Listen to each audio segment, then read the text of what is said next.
Hi, hello everyone. So I want to start this TED Talk with my personal experience.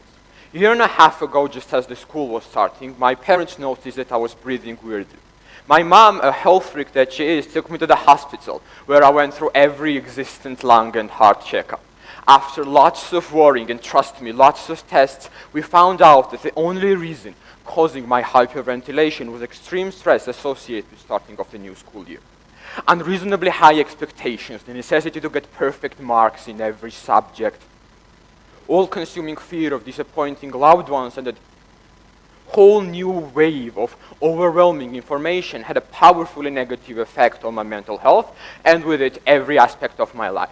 Even now, after a long and hard fight with my anxieties, as I'm standing here right now, half of my brain is endlessly worrying about all the tests I have to write next week, and another half about how much you will like this speech.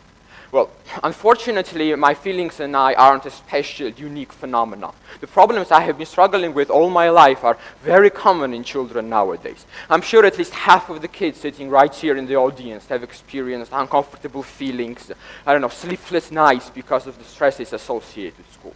And same is true not for just this audience, but rather for a big percentage of students all around the world. Well, naturally, a moderate amount of stress can be beneficial to us. It can motivate us and help us to concentrate on a subject. However, amount of anxiety children are obligated to face right now can be nothing but harmful to them. Firstly, tense children are much more likely to develop anxiety and depression or other mental illnesses which drastically reduce their happiness, overall well-being, and along with them chances of success. Secondly, burned out, worn out students are much more vulnerable to temptation of substance abuse. Thirdly, stress can deter students' ability to fully showcase their abilities and utilize their potential. Finally, stress can demotivate a student. It can create a resentful, hateful feeling towards school that causes a child to drop out or lose any kind of interest in learning. I cannot stress enough how many times I have thought about stopping learning intensely after a long, hard day or before a stressful, exam-filled week. As you can see, education-related stress is an extremely important problem, solving which is essential for ensuring happiness and well-being of children all around the world. And just talking about it is not enough. We need to fight against stress immediately because the more time you waste, the more children will be scarred and damaged. I think our plan should consist of two main steps. First step is understanding that students' happiness is the main priority. All parts of the education system, schools, parents, children must realize that no kind of education will be beneficial to a child if getting it will mean facing more stress than they're capable of handling. We must remember that it doesn't matter how good a teaching plan is if it doesn't ensure that the student is happy. Second step is identifying and directly addressing the factors which stress children out. I've noticed that many kids try to battle education-related stress by taking antidepressants, starting therapy, talking about their mental health openly, doing yoga. And while these ways can be extremely beneficial and help lots of children all around the world, in my opinion, fighting this disease like so is similar to battling the symptoms, not the disease itself, while treating a patient.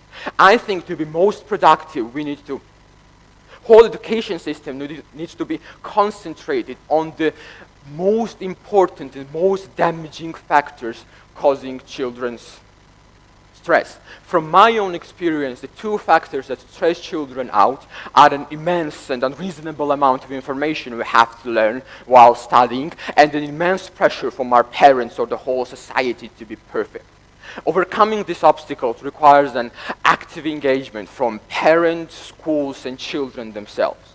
Educational facilities must reduce the amount of information we need to learn, amount of data we need to memorize in order to be considered good students with the chances of getting into a good university. Because in the current situation, to satisfy schools' needs, students have to sacrifice everything else. Children today basically stand against a dilemma. They either have a stress-congested life with zero social activity and learn, or they just forget about most subjects at school. Obviously, none of those options are good, and they constitute a massive problem, which can be solved just by reducing the amount of work children have to do daily. Children and their parents, on the other hand, must realize that in the current situation, it is unreasonable to ask a student to be perfect. We all make mistakes, we all fail sometimes, and prohibiting it, making it unheard of, is simply unreasonable. To sum it up, children today are facing much more stress than they are capable of handling, which has a negative effect on basically every aspect of their lives. Therefore, fighting this problem is extremely urgent. In my opinion, completing our mission will be easy and feasible if we realize two main things. Firstly, we must understand the full gravity of this problem and how extremely important it is to solve it. We must realize that nothing is worth our happiness. Secondly, we must internalize that for us to overcome this barrier, we need to focus on the main, most damaging problems which causes this quote-unquote disease. So I guess if we could just take away two sentences from this whole speech, I would want those to be, firstly, make happiness a priority, and secondly, fight the disease, not its symptoms. Thank you for your attention.